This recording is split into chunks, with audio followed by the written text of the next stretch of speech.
Sejam bem-vindos, internautas de plantão, e o nosso assunto de hoje é política. Nós vamos falar sobre a candidatura do apresentador Luciano Huck.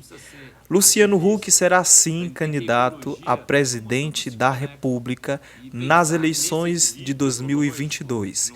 Quem garantiu isso foi o próprio apresentador da TV Globo em conversas com caciques políticos do DEM e do PSDB, dois grandes partidos políticos do Brasil que estariam namorando com o apresentador para uma possível candidatura. A informação é do jornalista Kennedy Alencar, da rádio CBN, que deu detalhes sobre a possível candidatura do apresentador. Segundo ele, Luciano estaria conversando com uma classe política que está interessada em apoiá-lo na sua candidatura a concorrer à presidência da República no ano de 2022. Isso já aconteceu antes.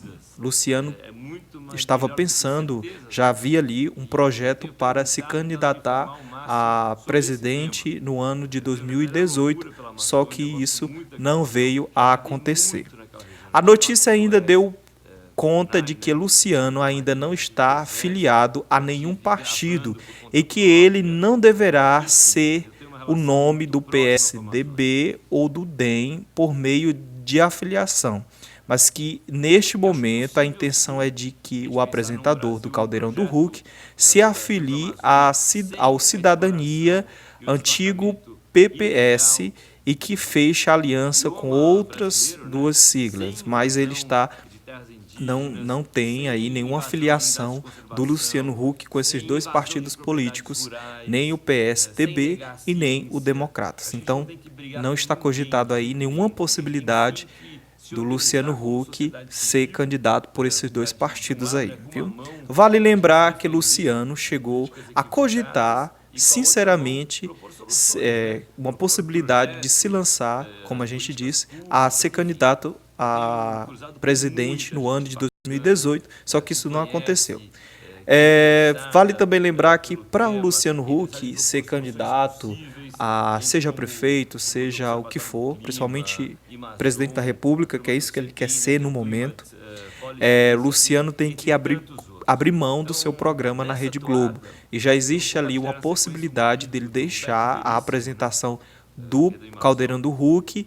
O Caldeirão deixa de existir, né, vai ali para a geladeira da TV Globo, ele corta o contrato com a TV Globo e a Globo vai ter que procurar um programa e um apresentador para segurar a barra ali no lugar do Luciano Huck, que já é um grande apresentador, já é conhecidíssimo pelo público, o público já aceitou, já está acostumado ali nos sábados de assistir o Luciano Huck, e ali a Globo vai ter que encarar ali uma difícil missão de procurar algum programa, alguma coisa para colocar ali no lugar, né, suprir a necessidade do público ali no momento em que o Luciano vai decidir sobre sua carreira política, se realmente ele vai encarar essa missão, né, que é um desejo e um projeto, como a gente já falou, desde 2018 ele tem esse projeto de se lançar no mundo político, né, de assumir realmente esse desejo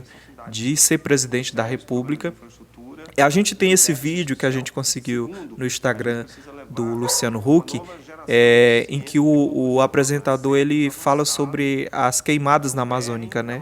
E também tem um vídeo que ele vai no Morro do Alemão visitar os projetos sociais, e a gente já analisa essa pretensão do Luciano Huck de estar já próximo ali dos projetos sociais, está acompanhando de perto essas necessidades do país, né? Então ele já começa ali a criar uma aliança política com a sociedade, e ali já há uma possibilidade, a gente já vê que ele tem um desejo realmente de ser candidato a presidente, e também eu pensava antes que ele seria um forte candidato a prefeito de alguma cidade lá de São Paulo ou do Rio de Janeiro, mas isso, o homem sonha em algo maior, que é ser presidente da República. Eu lembro realmente quando houve lá a candidatura do Haddad, do Bolsonaro, foi falado muito que o Luciano Huck iria deixar a Globo, iria deixar de apresentar o Caldeirão do Huck, e iria se lançar ali no mundo político, né, e ser candidato a presidente da República. Na época, em 2018, houve até uma confusão porque a Angélica não estava de acordo. Segundo os sites de fofoca, a Angélica não estava de acordo, que é a esposa dele, que o marido fosse realmente se lançar na carreira política.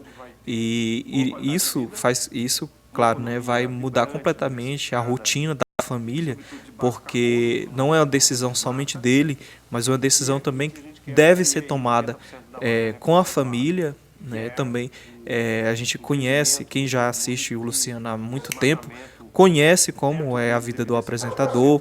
Ele já tem uma vida totalmente estruturada dentro da Rede Globo, então abrir mão de tudo isso para apostar numa vida política, num projeto político que ainda não é uma coisa concreta, né? Então ali uma possibilidade sim dele ser eleito, é uma possibilidade também dele não conseguir se eleger para presidente da República. Mas tudo é válido, né? E vamos aí acompanhar esse processo aí, se vai dar certo ou não essa candidatura do Luciano Huck para presidente da República. Veremos.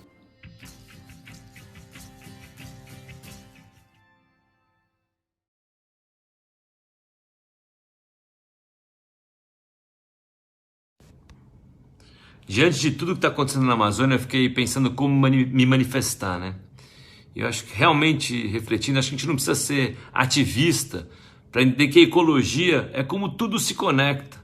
E pensar nesse equilíbrio ecológico não é chatice, não é papo de ongueiro, acho que é bom senso e inteligência, né? Só na Floresta Amazônica, para vocês terem ideia, tem 25 milhões de brasileiros que moram na Floresta Amazônica. Então, se a gente quer de fato pensar em como proteger a floresta e como dar outro sentido àquela região, a gente precisa começar cuidando das pessoas que moram lá. Afinal, a gente está todo mundo no mesmo barco, ou melhor, no mesmo planeta, né? A gente está.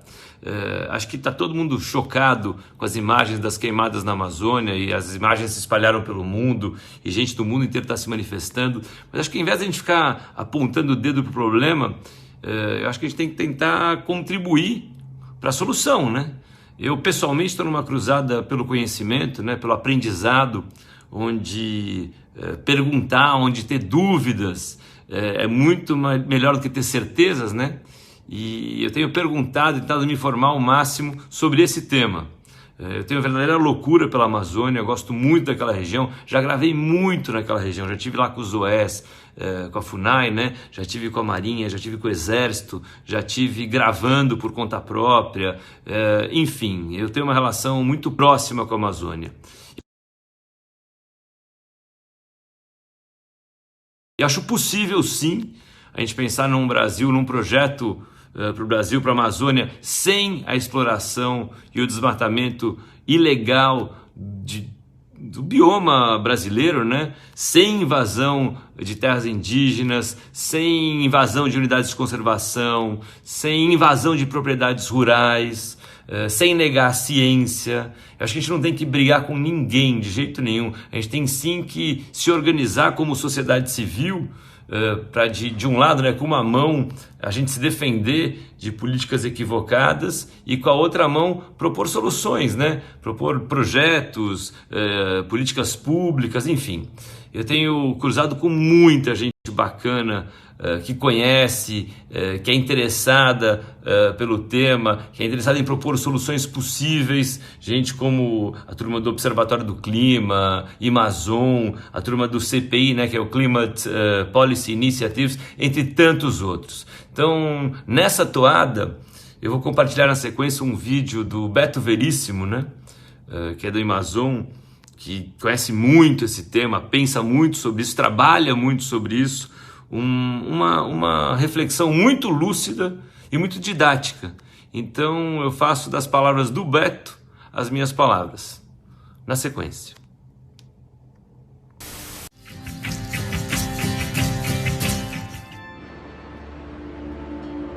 processo de modernização da Amazônia, modernização no sentido positivo, esse processo não será barato e não será rápido.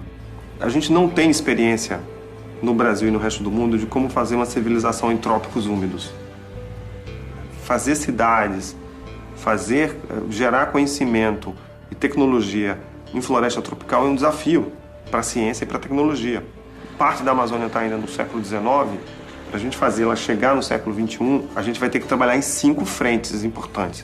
Primeiro, precisamos melhorar fortemente as cidades da Amazônia. As cidades da Amazônia são cidades com sérios problemas de infraestrutura e de déficit social. Segundo, a gente precisa levar uma nova geração de ciência e tecnologia na Amazônia. Centros avançados que operem na Amazônia com agenda de longo prazo, com fixação de gente, de doutores e produtores de conhecimento. Terceiro, a gente precisa, de fato, melhorar a infraestrutura da Amazônia. Uma estrutura mais inteligente. Então você tem que adensar as estradas, a rede de fibra ótica, né, toda a estrutura, a infraestrutura, nos lugares onde tem gente e atividade econômica importante.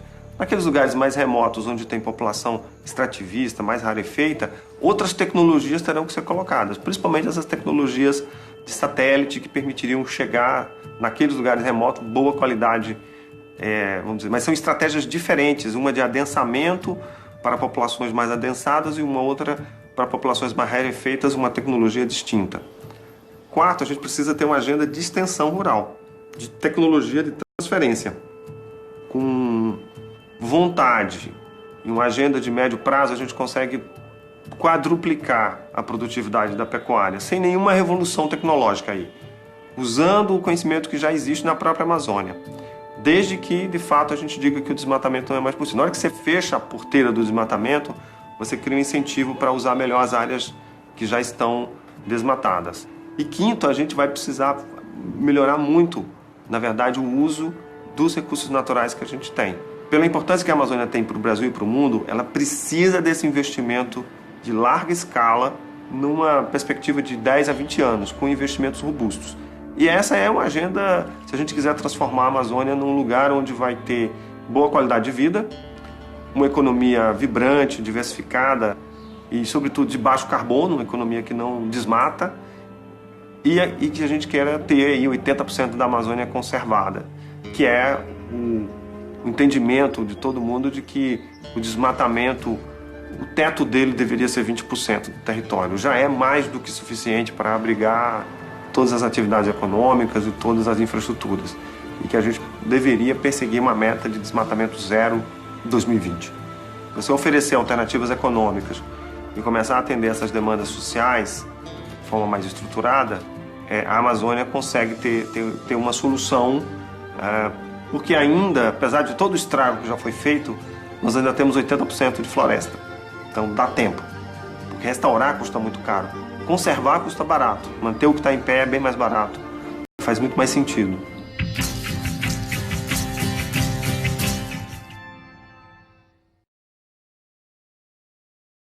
Pergunto, vocês respondem? Você pergunta e a gente responde! Eu pergunto, vocês respondem? Você pergunta e a gente responde! Quem vocês são? Nós somos bailarinas! Quem vocês são? Nós somos bailarinas! De onde vocês vêm? Do